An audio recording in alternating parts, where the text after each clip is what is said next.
of the slides.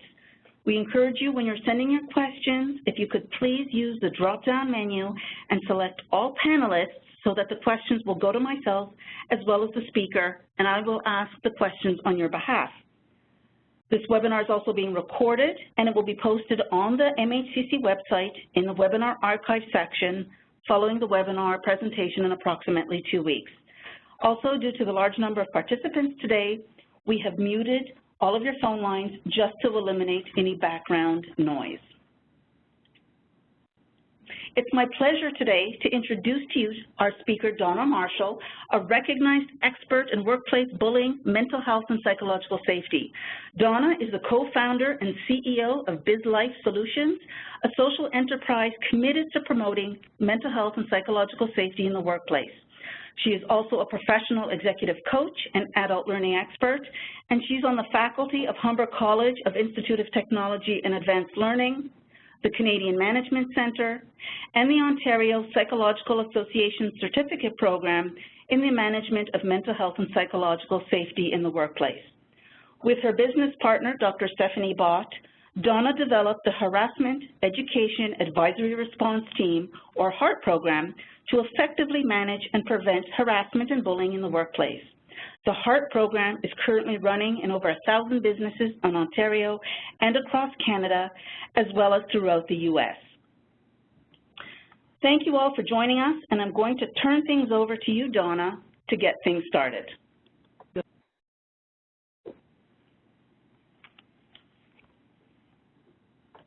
Okay. Sentence to this webinar. And what I found interesting as well as concerning was how many of you reported actually experiencing bullying in the workplace or being aware of bullying taking place with some of your colleagues or other people. And this just further cements what we have found in our organization, and that is bullying and harassment are epidemic in Canadian workplaces. And I think we want to look at how do all of us together today move out of that venue, I guess, and create safer and more respectful workplaces. So that's what we're going to talk about. A number of the questions that you sent in earlier, I will be addressing in the course of the training program that we're doing today. And then if there are others that are left over, certainly I'll be addressing those at the end of the program if we have time.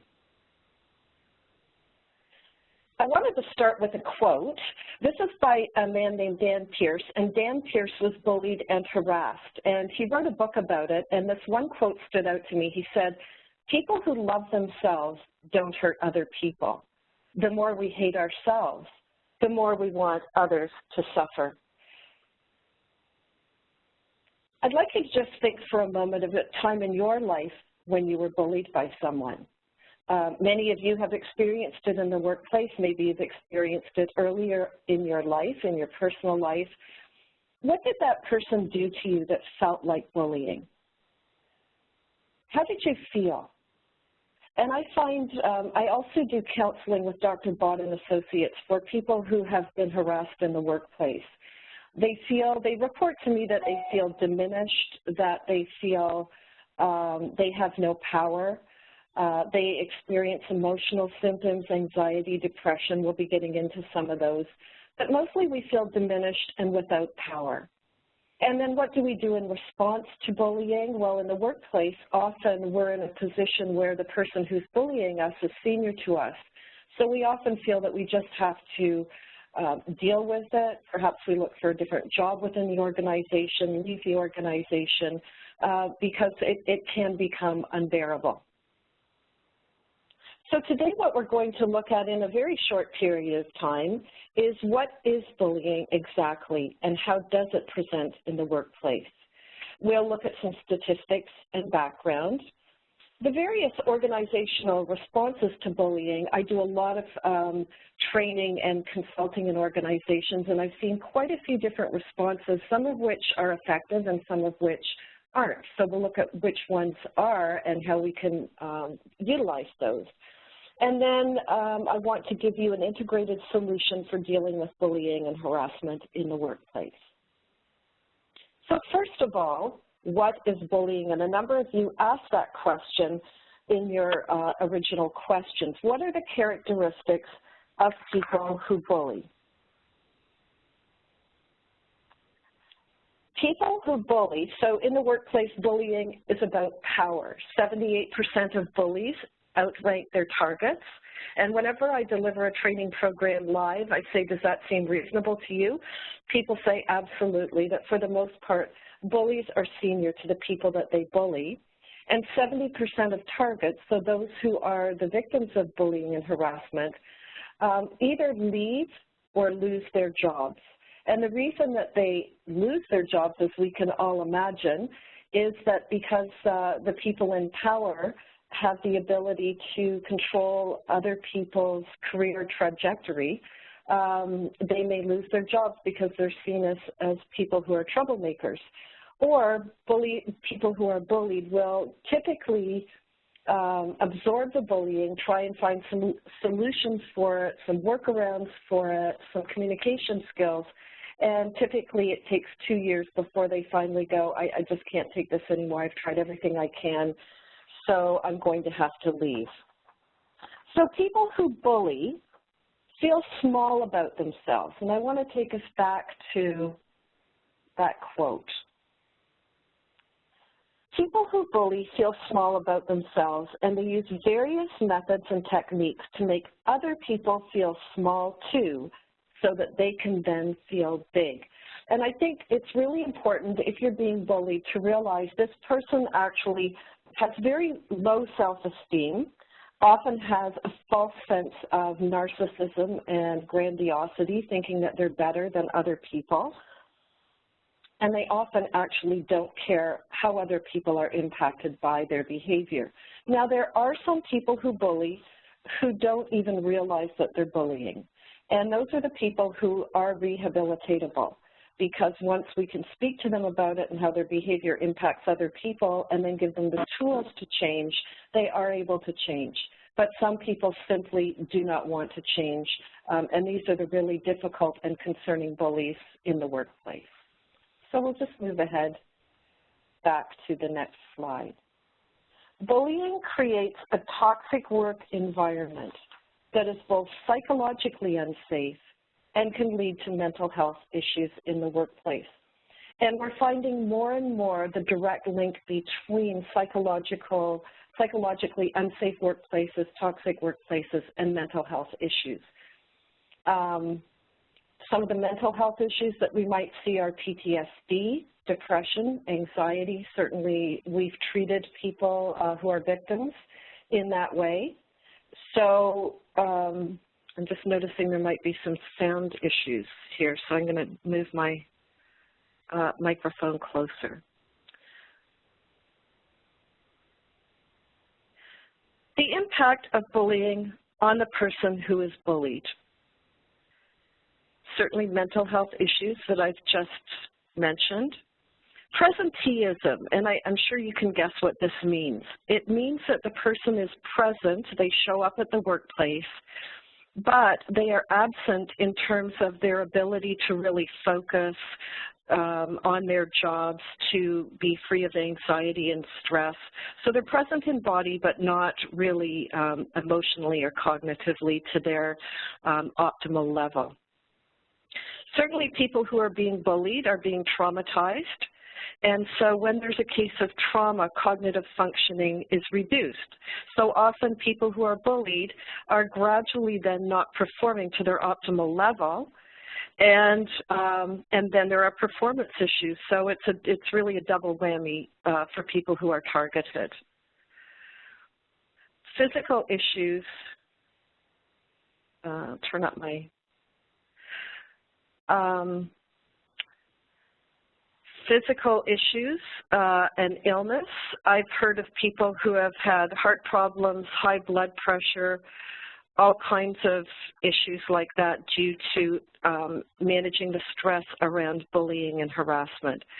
So once we have some physical issues, some emotional issues, we're going to take time off, which then starts short-term disability. And this is costly to the organization as well as to the individuals. I've done a lot of return to work plans for people who have had mental disability issues or issues related to harassment and bullying and the fallout from that. And I find this a very distressing process because what often happens is insurance organizations are used to certain kinds of return to work plans that are with a physical ailment, it's often much more clear-cut than with mental health issues. So we want to, we really need to have significantly individualized return to work plans that are done with the mental health professional working with the individual who's been bullied, as well as doctors and the insurance company and, of course, the person who's been victimized.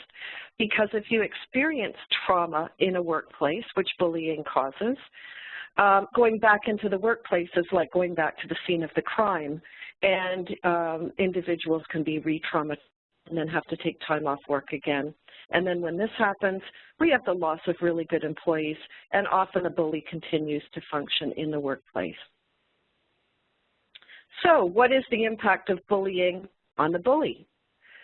What happens to the bully if she or he is not held accountable? And I find in many, many organizations, bullies are not held accountable, often because they are high performers, and we don't want to sacrifice them for other people who may appear or seem to be to the organization of not as much value. And then we have then they aren't held accountable because they're often very aggressive people and they intimidate others. So there's a couple of things that are going on in that kind of situation.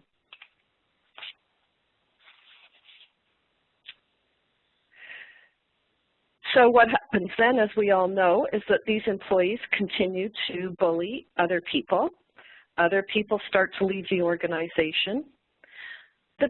Bullies are people who feel small about themselves. They actually don't get the opportunity to realize what they're doing in their lives and to improve and become better people so that they don't have to hurt and intimidate others in order to feel big, quote unquote.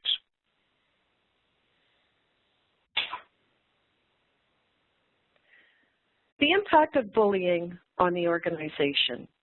So we've talked about short and long-term disability claims, and these definitely are on the rise. We're just now starting to make that correlation between bullying and harassment and mental health issues.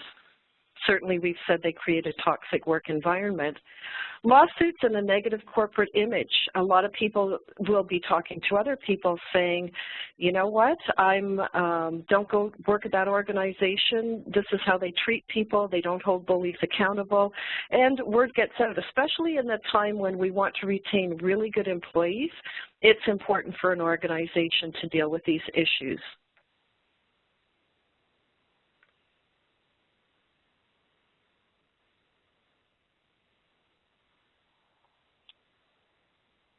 So I want to move to some concerning, but probably not surprising to you, statistics and background.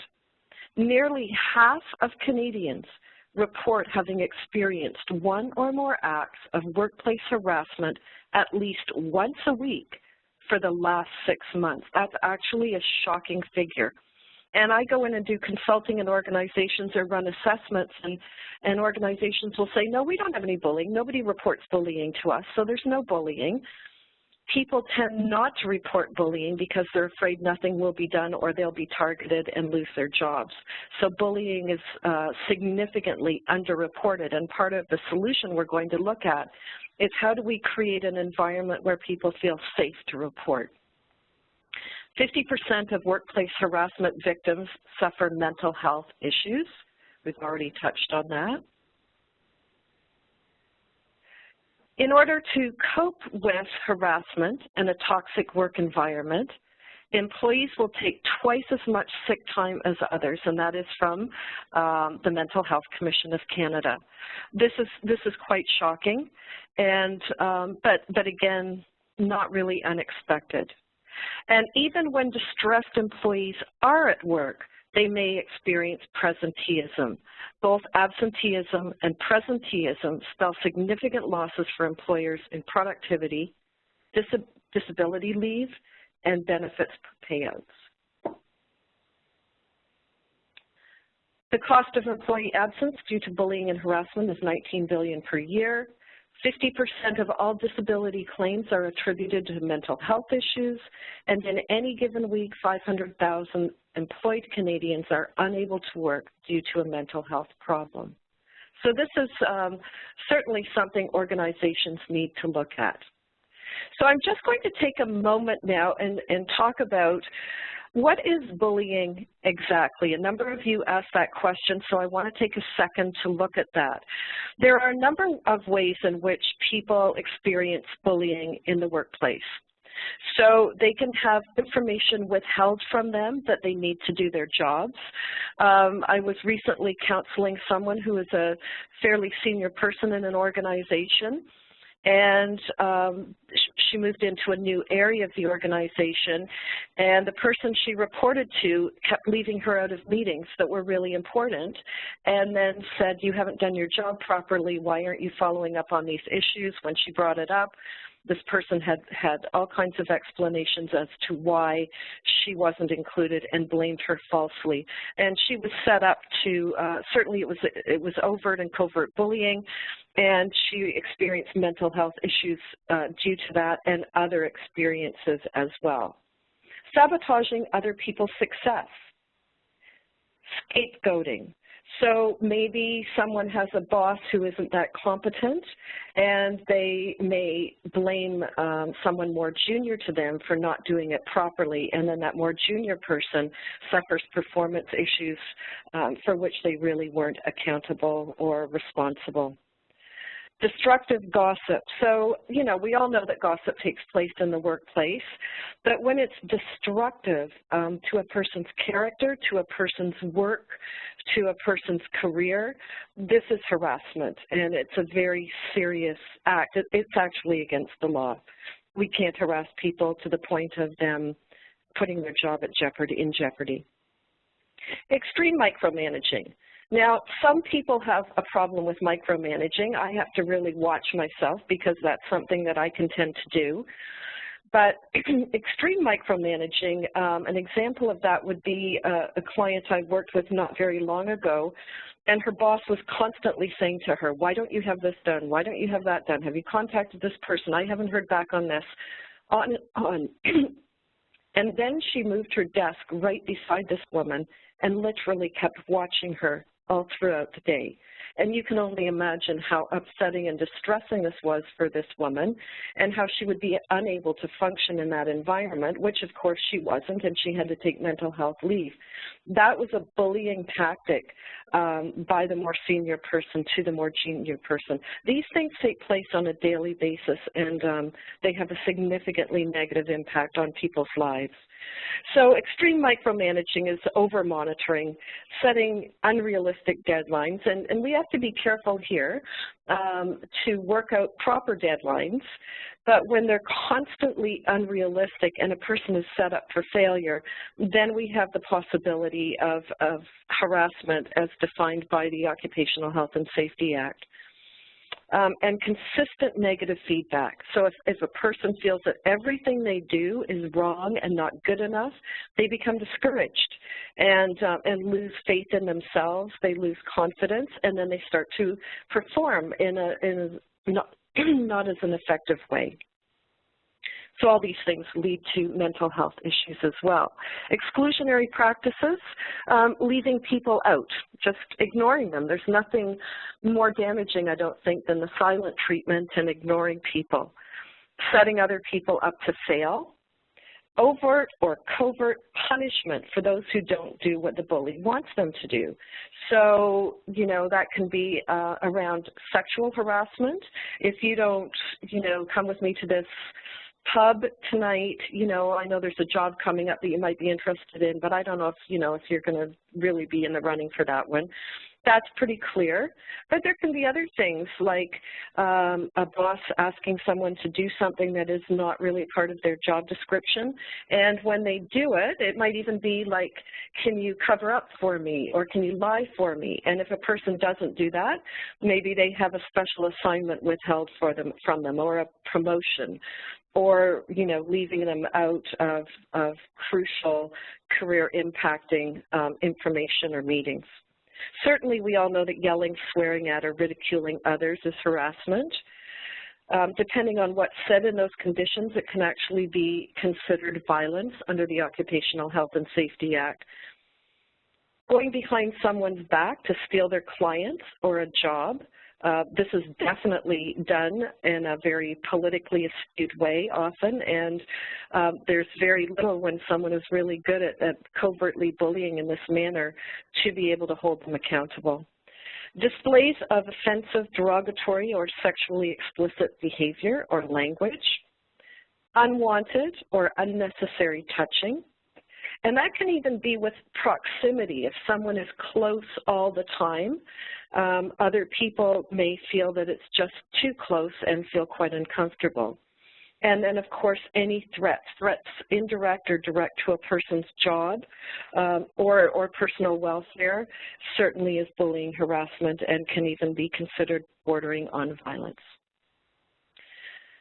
So how do organizations typically respond to these kinds of issues? So I've encountered quite a few, and I outlined the ones that I see on a regular basis. This is a very complex issue and problem that's about relationships in the workplace, it's about dynamics, it's about bottom line effectiveness. So there are a number of ways that organizations deal with this. I like the little cartoon we have here, suck it up. Targets are told to figure out how to make it work. So instead of holding the bully accountable, the target is held accountable. And the organization will say, you know what, this person is really a really good producer, and I have seen nothing about that person that's a problem, so this is your problem, and you need to figure out how to make this work.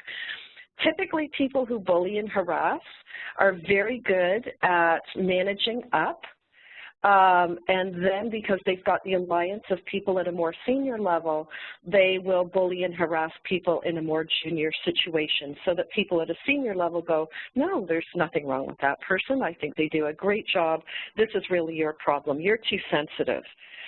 And if you have a problem, you know, maybe you need to just find another job that suits you better. So these are typical, unfortunately, typical responses in the workplace. This also does something psychologically to the victim. This makes them think that it's their problem. And again, it comes back to often organizations side with the harasser instead of the victim.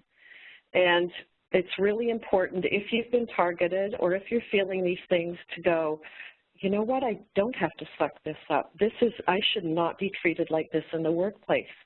And in many situations where I have clients coming from organizations who've been targeted, they'll say, you're the first person who's actually believed what I'm saying and not made me feel like I'm weak or I'm a problem or maybe I'm exaggerating things out of proportion. So I just want you to be aware of that. Don't take on what is not yours to take on. So organizations will also say, work it out with the bully directly. Now, in many cases, in normal cases, when you're dealing with rational, normal people, of course, we need to work things out directly with that person. That's just professional and effective conflict management. But when you're talking about someone who bullies, it's a different dynamic, because if you confront them, even in a very positive and respectful way, they have fragile egos, as we said at the beginning of this program. So they tend to take it personally and react negatively and then perhaps punish the person who's holding them accountable. The next thing is it's virtually impossible for a junior person to hold a more senior person accountable without feeling afraid and intimidated. So they're afraid of their career. Very likely, in any cases I've heard of, essentially the bully does not take the feedback. So when what needs to happen, of course, is that the organization needs to work it out directly with the bully and manage that and hold that bully accountable. You're definitely in a one-down position if you're being told to work it out with the bully.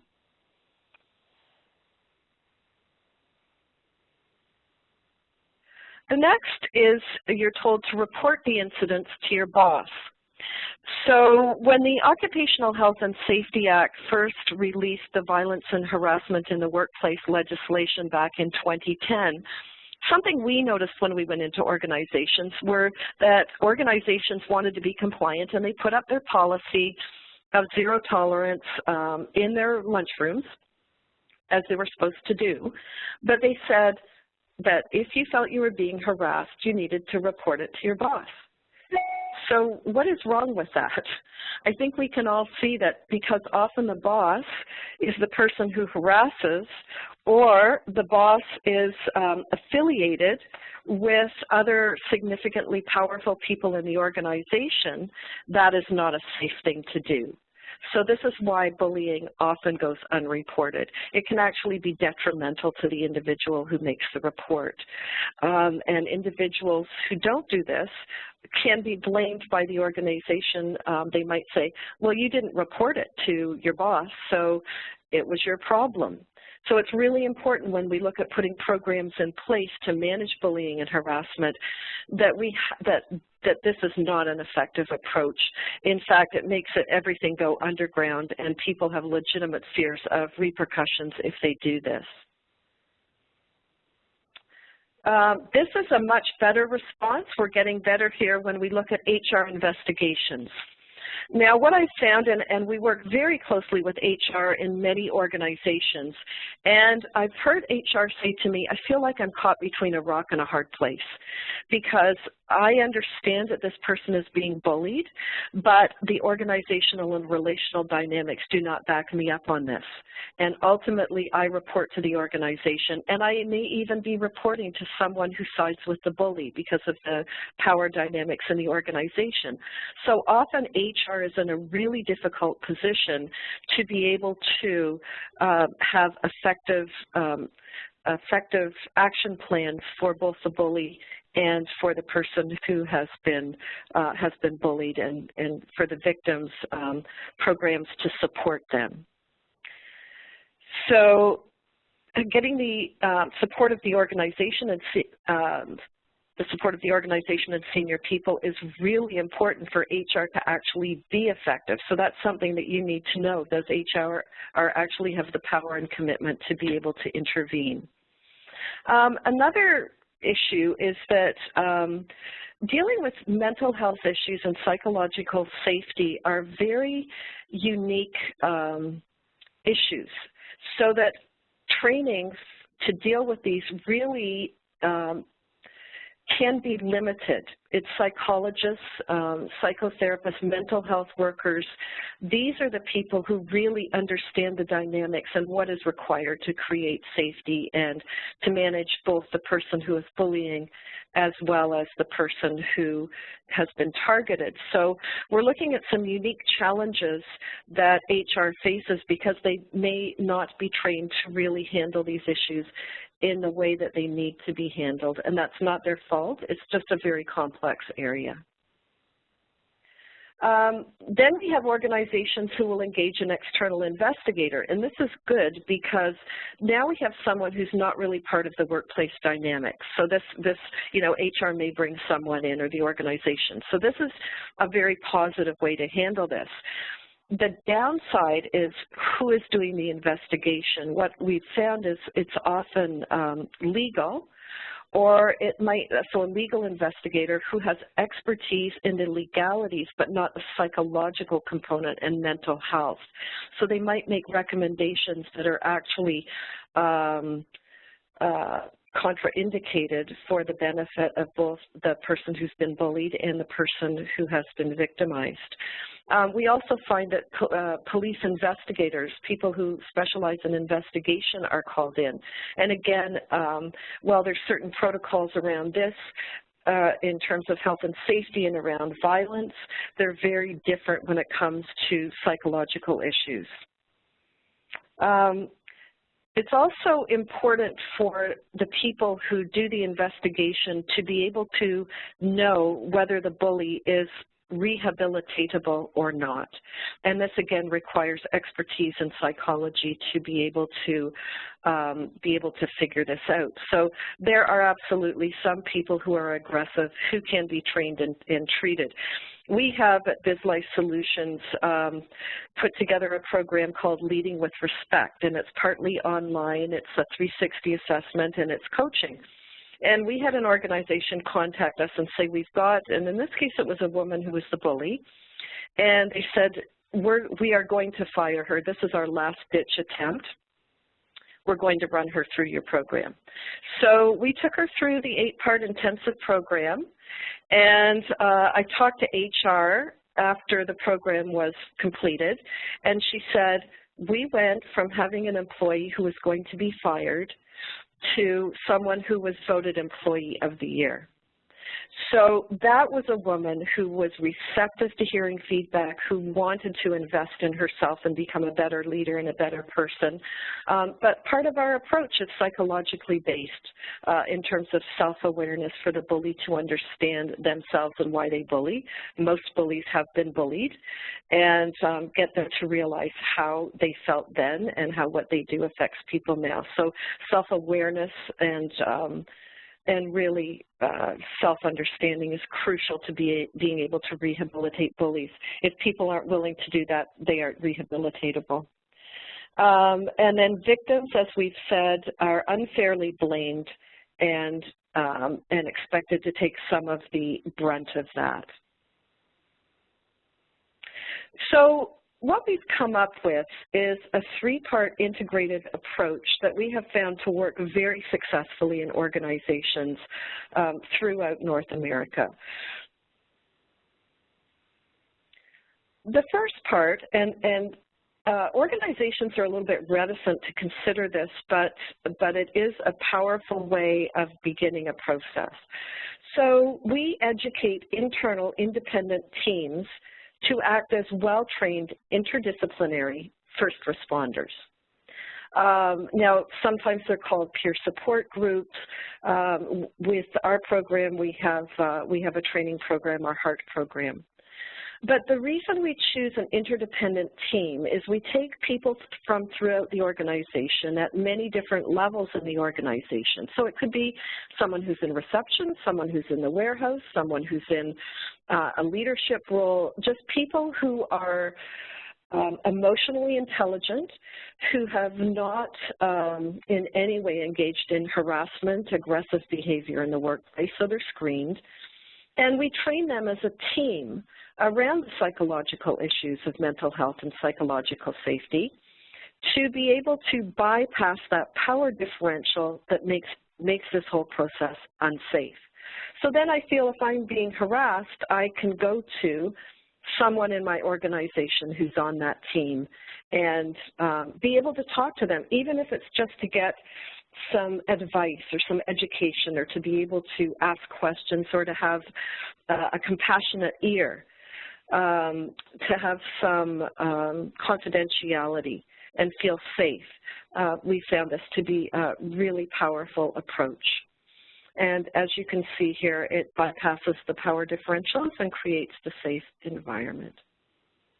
So in 2010, we did come up with the Harassment Education Advisory Response Team Program.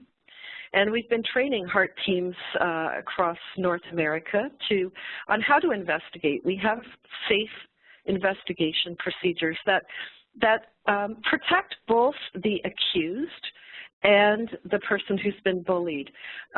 We do not want someone who's been accused of bullying. If this turns out to be wrong, and I've been in situations where that's been the case, we also want that person to be protected. So I had a situation where a manager was very distraught. She actually ended up experiencing a stroke. She was so stressed out because one of her employees constantly said things like, you're bypassing me for for promotions. You are doing this, you didn't say that, you didn't introduce me the right way to visitors. They were, you know, sometimes silly little things, and sometimes she accused her of major things.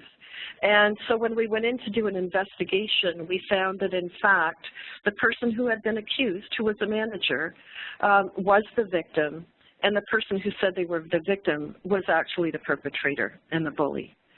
So this can actually occur in any kind of configuration. So we don't want to draw conclusions. We want to be sure that we do a safe, effective, unbiased investigation, and that's what we train this team in doing. And then the HEART team also provides ongoing resources because they have the pulse of the of individuals in the organization. So in one organization where we have a really powerful HEART team and a very enthusiastic HEART team, they've engaged the rest of the organization, and they'll have a barbecue, like a HEART Day barbecue. They'll have special days. They'll do lunch and learn. So they're really about getting awareness and engagement around a safe, respectful workplace throughout the organization with their colleagues. The next thing that's crucial in terms of creating a psychologically safe and mentally healthy workplace is that we need to integrate into performance reviews interpersonal and soft skills. Some of you know, would refer to that as emotional intelligence skills. So the way people communicate can have a positive or negative impact, as we know. So having these markers within all performance reviews is crucial. So it's not just about what you do and the bottom line, but how you do that. And this then becomes integrated into performance reviews. But then we also have to hold people accountable who are not performing in the soft skills interpersonal area.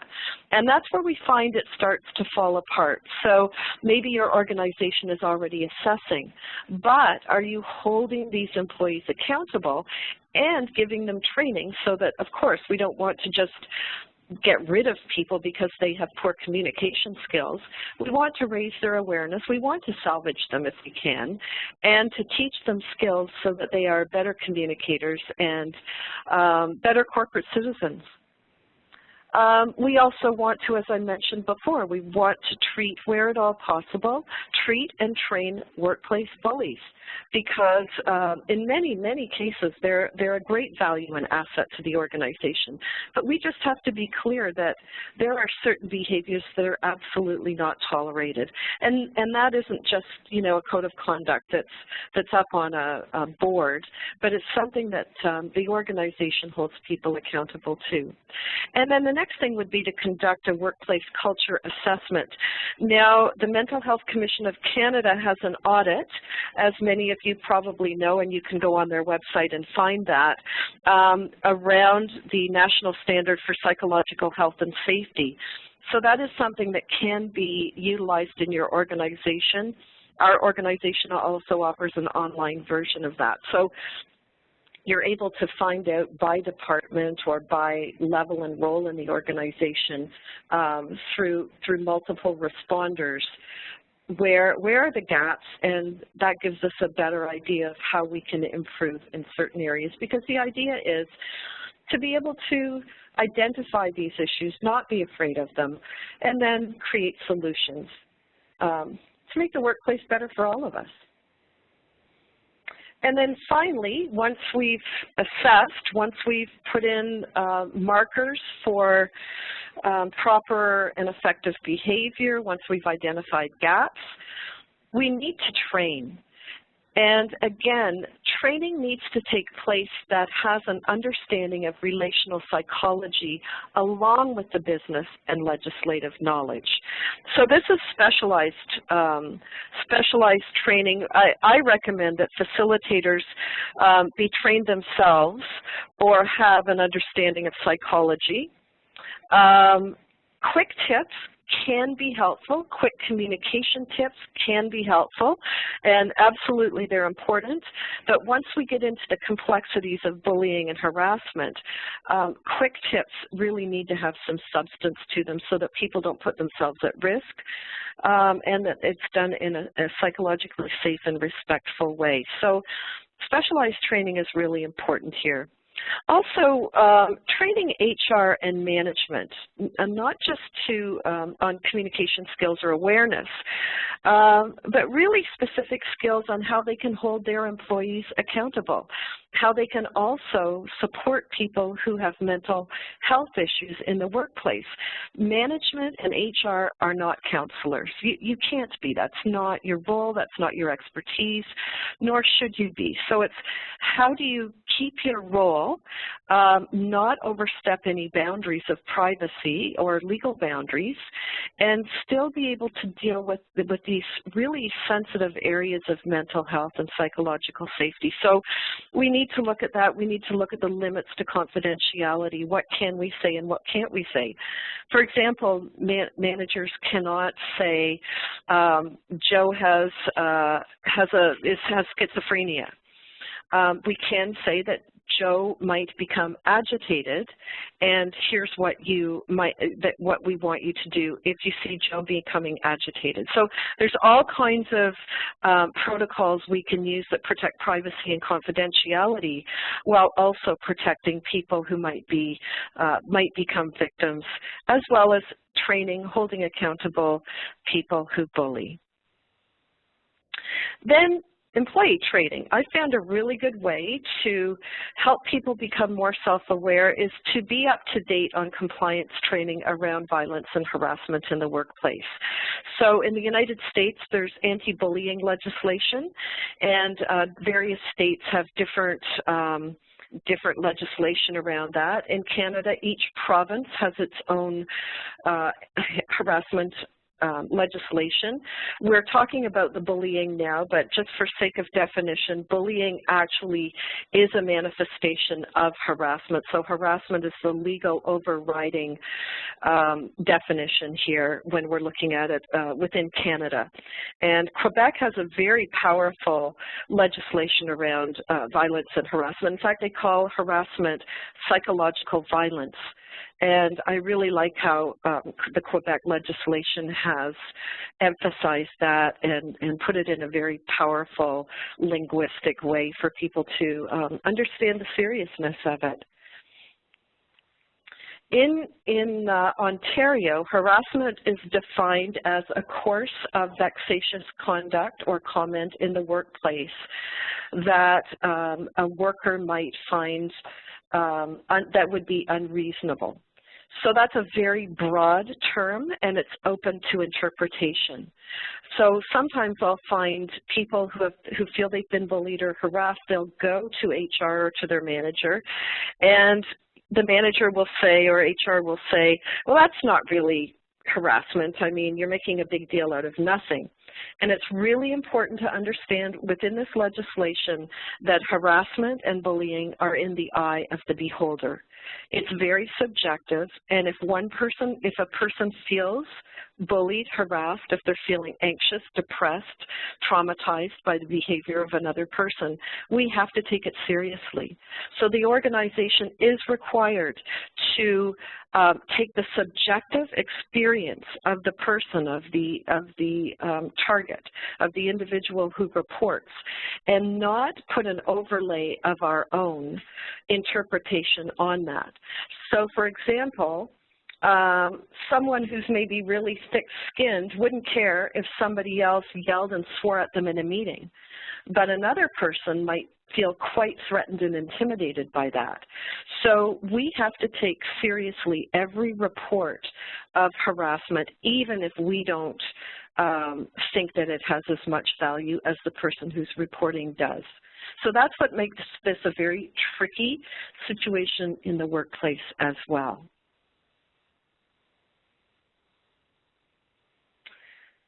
So we feel that the next generation solution to bullying and harassment, we've all got awareness of, not all, many of us, many organizations have awareness of psychological issues in the workplace, of a toxic work environment, of bullying, of mental health issues in the workplace.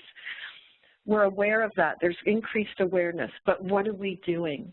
And what we need to do is go back to that three-part process that I've identified and make sure that what we're doing is psychologically and legally sound, and that it's integrated in the many areas of the organization that I've mentioned. So I'm going to open it up now to questions. I think, Tina, you take over here. Yes, thank you so much, Donna. That was very, very informative and enlightening, and thank you. We do have a number of questions, so while we answer questions, I'm just going to put up my resource page with a number of resources for our audience. But just to start things off, we had a question. If you can touch upon or have any advice on how to deal with bullying situations, maybe in a smaller organization, or especially those that have, 15 staff or less, or organizations that don't really have an HR department. Any suggestions? That's a really good question. So sometimes what we'll find is family-owned businesses. There can be harassment there, and it's the owners or the managers and HR all in one, and there's nowhere to go. Or like you say, in a small company of 15 staff. So I have trained heart teams in very small organizations as well, but it makes it much more difficult because everybody knows each other and there's very little confidentiality in terms of reporting. So if there is a safe person in the organization that you can report to, then I recommend that you report to a safe person. The next thing that you can do is report to your Provincial Ministry of Labor, and they will do an investigation. A lot of people don't want to go into that. Like, that's a big thing to do, to step out and put yourself on the line that way. Unfortunately, people in some of these smaller organizations or family-owned organizations are much more at risk in some cases than people in a larger organization. Now, I did have an experience of a woman who was an admin assistant to a man who was actually overstepping boundaries, standing close to her, a lot of sexual innuendo, that kind of thing. And she went with two other people in her organization. Excuse me, I'm going to have some water. And those three people went to that manager as a group. And in this case, he did actually listen to them and change his behavior. He was actually quite shocked that they would do that. It's really important with bullying and harassment. It happens in the dark. It happens in secret. So if you can get more than one person involved so you're not, it's not secret, then there is power in numbers. Perfect. Thank you so much for that. Donna, you may have already addressed some of this, but we had a question on about the term toxic workplace, and I know that you've recently written an article on that. Any comments on how you determine a workplace environment to be toxic? Is there any criteria to make this determination? Any suggestions on? Yes, and if you want, Tina, I can send that article over to you, and then people could download it from your site if you want. Oh, that would be great. So I'm just going to make a note here.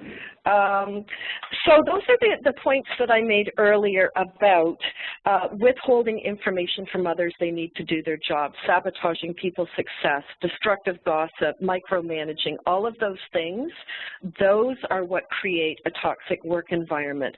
When people don't feel psychologically safe, when I don't feel safe to go to my manager and talk about something that's an issue in my workplace, and know that I'm going to be respectfully received, the manager may end up disagreeing with me, but at least they listen to me and they are respectful to me. So I think a big marker is a lack of respect for everyone, regardless of their role in the organization.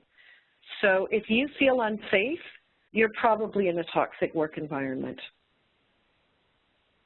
Thank you. And on that note, or like a little continuation of that as well, a couple of our audience was asking about bullying in situations where it's not the boss and the subordinate, but what if it's your coworker? Or have you seen any or heard of any incidents where you know, a more junior person is bullying the more senior person? Yeah. And any so that one, questions on that? Sure. So that one example I gave of the coordinator who was bullying her manager is one example of that. So this is a good point. Bullying can go in all directions. So it can be from an outside client to someone in the organization. It can be from a board member to a CEO. I've heard of many cases of that happening. It's wherever there are or appear to be power differentials, but when you come to colleagues, so that's someone who's quote unquote your equal within the organization, again, it's what is your fear? It's looking at yourself and going, okay, what am I afraid this person will do to me if I talk to them directly about it? What can they do to me? You need to really pull out and go, what are the repercussions if I take action A, B, C, or D?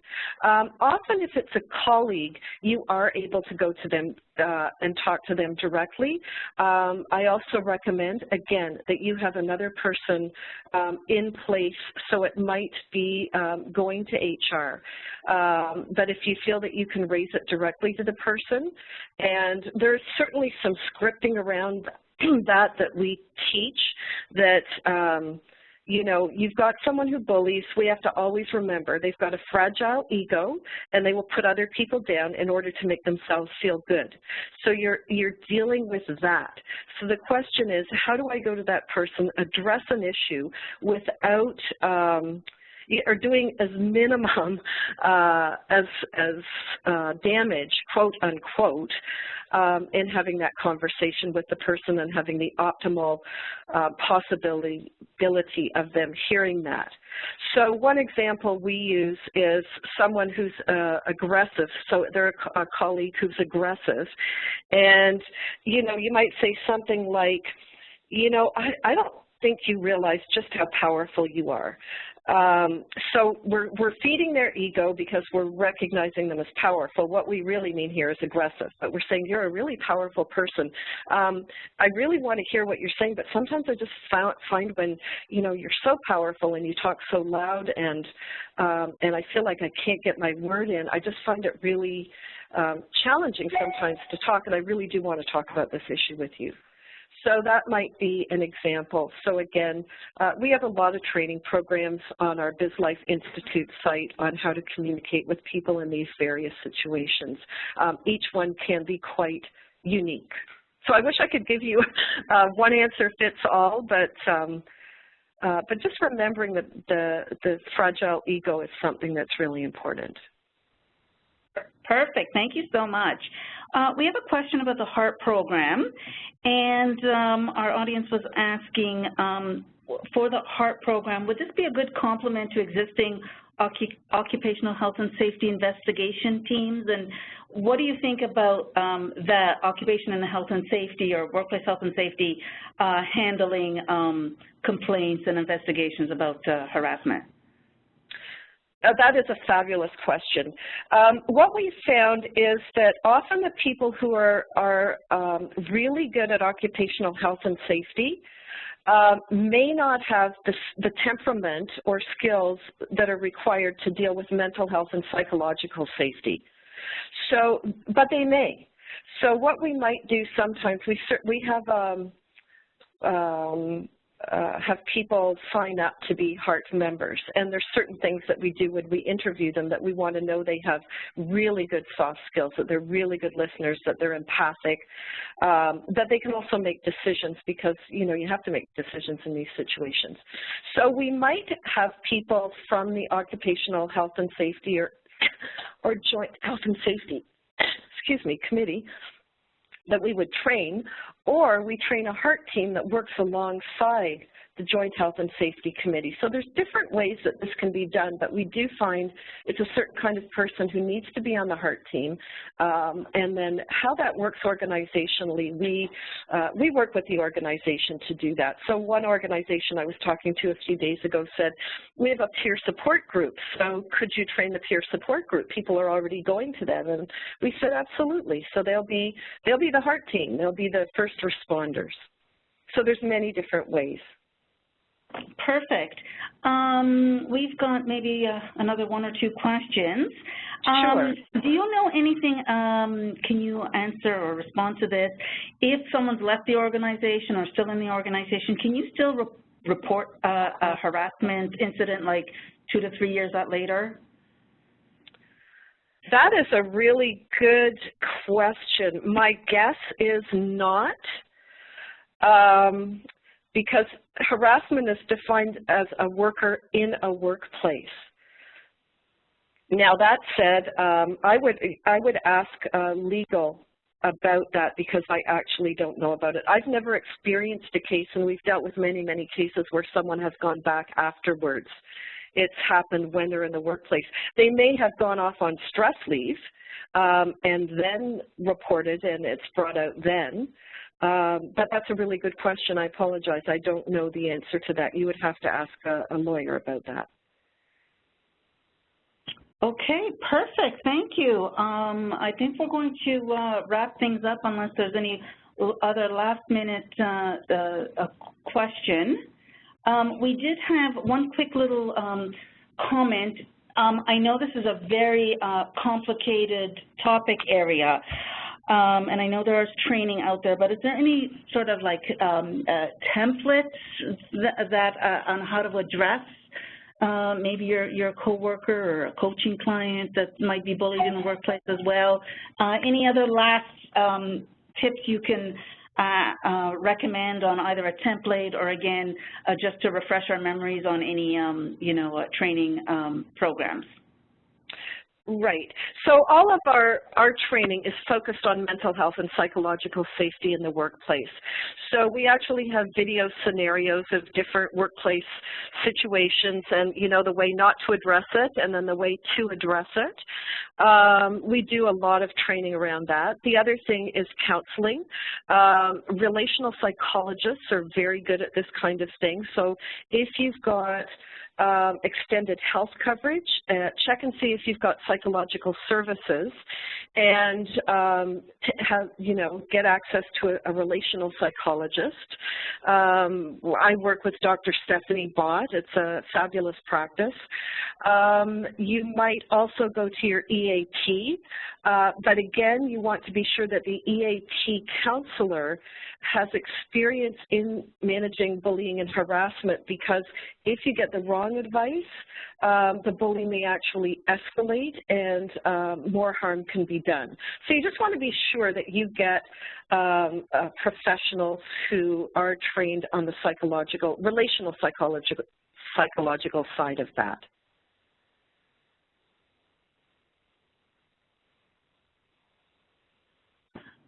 Okay, thank you again, Donna.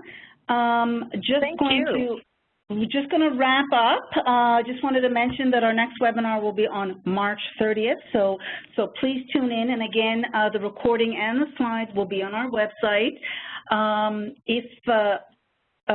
We'd love it as I log off. If you would please fill out the survey. It will pop up once you leave the webinar. We do appreciate your comments as well. And I just wanted to say thank you again on behalf of all of us. Here is our contact information. So if there is sort of a burning question, I'm sure that Donna would be more than happy to answer that. So you can either email me or as well through our contact information, and I will make sure that Donna will receive the questions as well. So thanks, again, Tina. There were a lot of really good questions. I wish I could have addressed fabulous questions. So it's great to have this opportunity. Thank you. This was a great, a very interested topic from our audience. So thank you again, and we will. Thank you, everyone. See you next month. Bye.